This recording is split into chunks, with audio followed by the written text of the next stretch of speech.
Salam, Bapak Ibu Saudara, kita bersyukur kita bertemu kembali dalam ibadah online kita hari ini.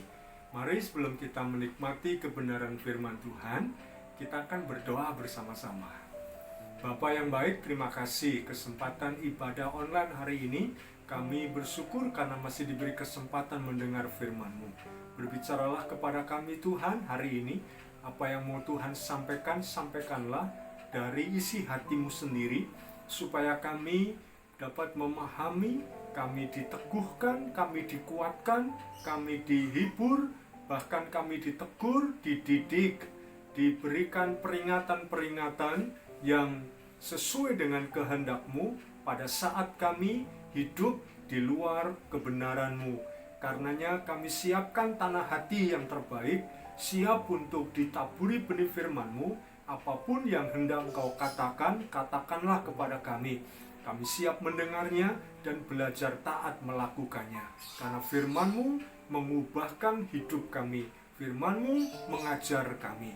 Dalam nama Yesus kami berdoa. Haleluya. Amin. Resesi. Bapak Ibu Saudara, ketika mendengar satu kata ini, kira-kira apa yang ada di bayangan Bapak Ibu Saudara? Bapak Ibu Saudara, saya merasa bahwa banyak beragam reaksi ketika mendengar kata resesi. Ada yang meresponinya dengan, waduh, ini akan terjadi apa? Saya mau makan apa? Akan terjadi apa? Saya mesti bagaimana dan sebagainya. Tapi ada juga orang yang meresponinya dengan biasa-biasa saja, dengan tetap optimis. Tetapi juga ada yang panik, ada yang membabi buta, dan sebagainya. Nah, resesi. Bicara soal resesi, resesi itu adalah laju pertumbuhan ekonomi berhenti atau menuju ke arah negatif. Dan kita tahu ketika resesi, ancaman PHK sudah di depan mata. Mungkin kesulitan ekonomi tidak bisa kita bendung lagi oleh karena adanya resesi akibat pandemi ini. Nah, bicara soal resesi, apakah di Alkitab pernah ada resesi? Nah, kita sebagai orang percaya, kita mestinya memiliki sikap yang benar menghadapi resesi. Karena di Alkitab pernah terjadi resesi, meskipun penyebabnya tidak seperti yang kita alami hari ini. Yang kita tahu dalam Alkitab ada satu kisah dari kisah Abraham yang tertulis dalam Kejadian pasalnya yang ke-12 ayatnya yang ke-10. Kejadian pasal 12 ayatnya yang ke-10, begini firman Tuhan. Kejadian 12 ayat 10, demikian firman Tuhan. Ketika kelaparan timbul di negeri itu, pergilah Abram ke Mesir untuk tinggal di situ sebagai orang asing, sebab hebat kelaparan di negeri itu.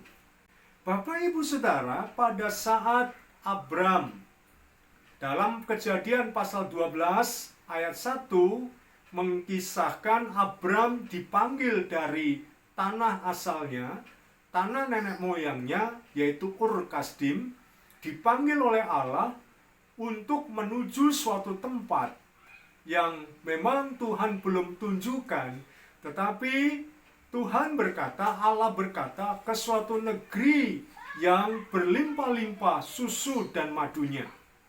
Abraham taat mengikuti perintah Allah untuk meninggalkan sanak saudaranya. Dia bersama keluarganya membawa juga keponakannya Lot untuk ikut bersama-sama meninggalkan Ur Kasdim. Lalu sampailah ke sebuah tempat yang namanya Kanaan.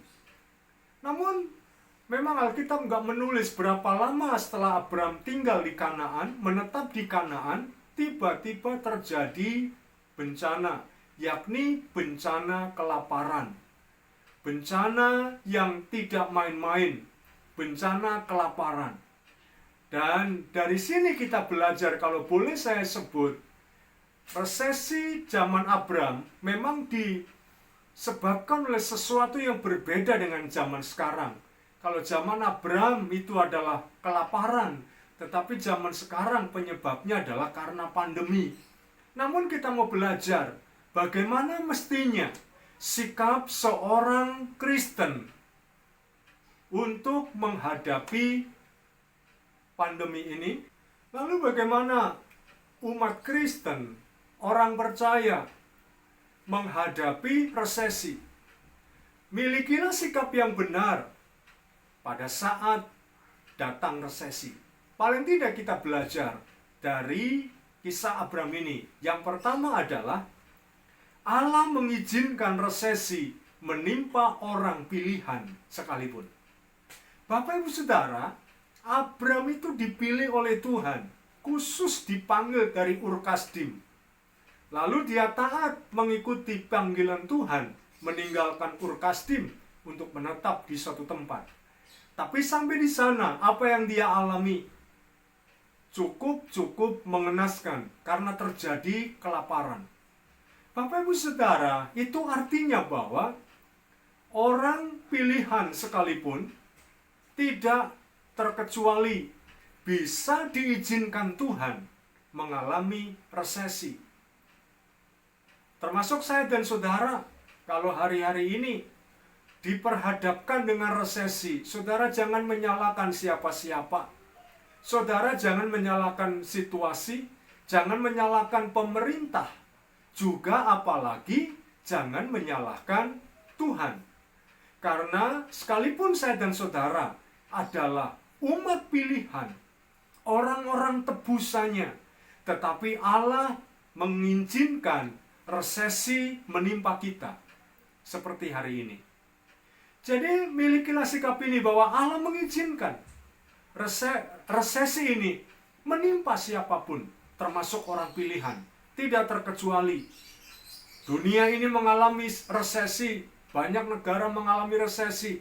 Entah itu negara yang disebut orang-orang mayoritas Kristen atau orang-orang yang percaya Yesus, ataupun mereka-mereka negara-negara, bangsa-bangsa yang tidak mengenal Allah, semua sama mengalami resesi. Kalau begitu pertanyaannya, apakah Tuhan gak bisa membedakan mana orang-orang percaya dan mana orang-orang yang tidak mau percaya? Kok semua bangsa mengalami resesi hari-hari ini? Perhatikan baik-baik bahwa tidak terkecuali siapapun, termasuk bangsa pilihan, termasuk umat pilihan, termasuk saudara dan saya yang dikasihi oleh Tuhan begitu rupa. Tuhan mengizinkan, Tuhan bisa mengizinkan resesi menimpa kita. Karena itu ketika resesi datang, miliki sikap yang benar, bahwa memang ini seizin Tuhan. Ini bukan kesalahan pemerintah semata-mata. Ini bukan karena adanya pandemi semata-mata. Apalagi ini bukan kesalahan Tuhan. Tuhan mengizinkan itu terjadi, melanda dunia ini.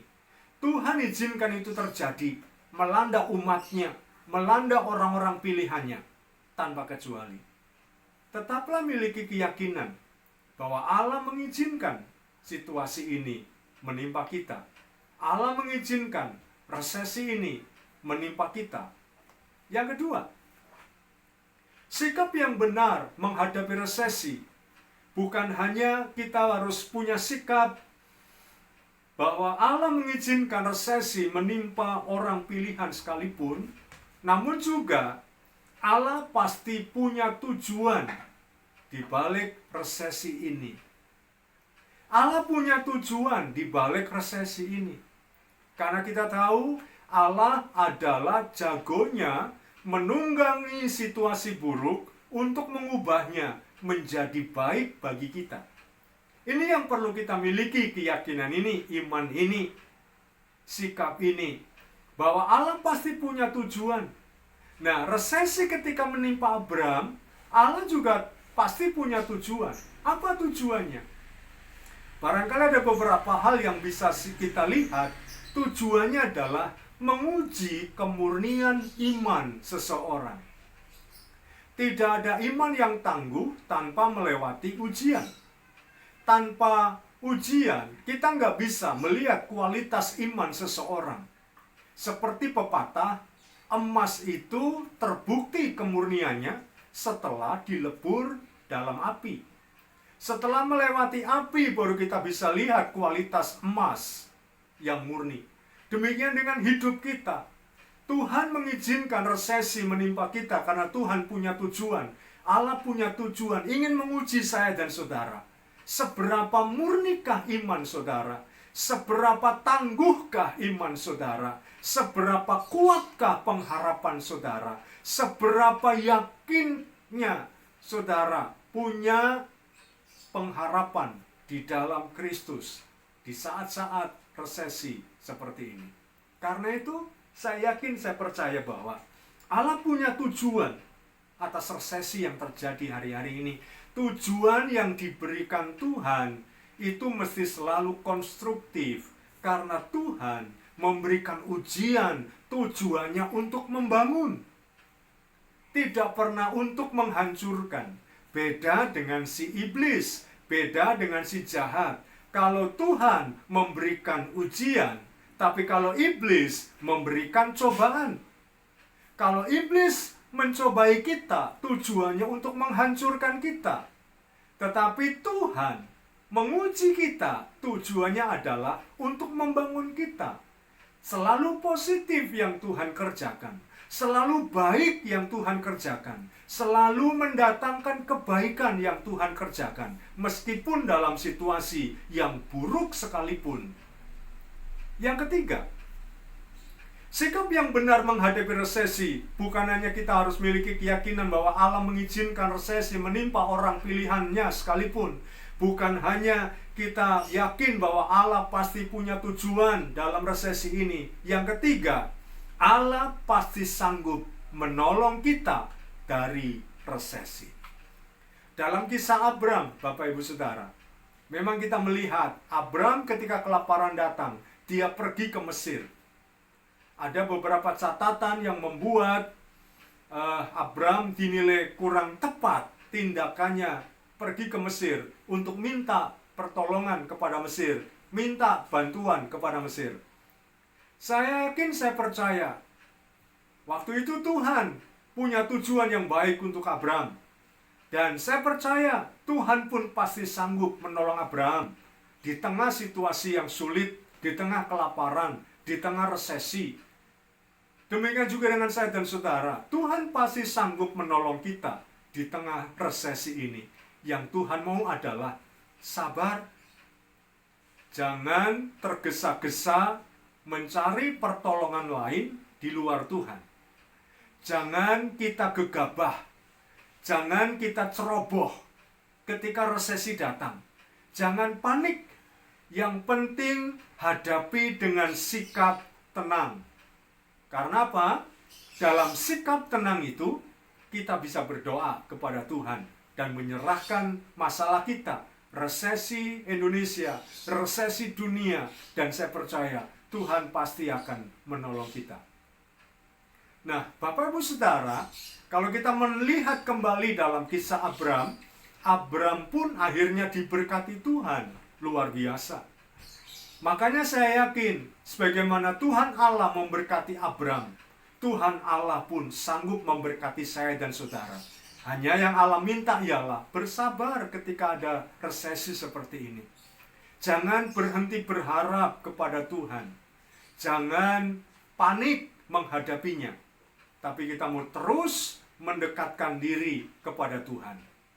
Karena hidup kita sangat bergantung kepada Tuhan. Yakin Tuhan pasti menolong kita di saat resesi ini. Yakin Tuhan pasti menyediakan jalan keluar bagi kita. Yakin Tuhan pasti memberi hikmat kepada kita untuk memberikan solusi terbaik di tengah-tengah resesi. Mari tetaplah miliki sikap yang benar. Resesi boleh datang, iman saudara jangan tergoncang. Resesi boleh datang, sikap saudara harus tetap tenang. Resesi boleh datang, pertolongan Tuhan pasti datang. Amin. Mari kita berdoa. Bapa Surgawi, terima kasih buat kebenaran firman-Mu yang boleh kami terima hari ini. Biarlah terus menolong kami, menguatkan kami dalam kami menghadapi resesi hari-hari ini. Tuhan terus menolong supaya resesi ini segera berlalu, bangsa kami segera pulih, dunia ini segera pulih, dan semua menjadi baik seperti yang menjadi rencana dan tujuan Tuhan. Terima kasih Tuhan. Dalam nama Yesus kami berdoa. Haleluya. Amin. Terima kasih. Tuhan memberkati.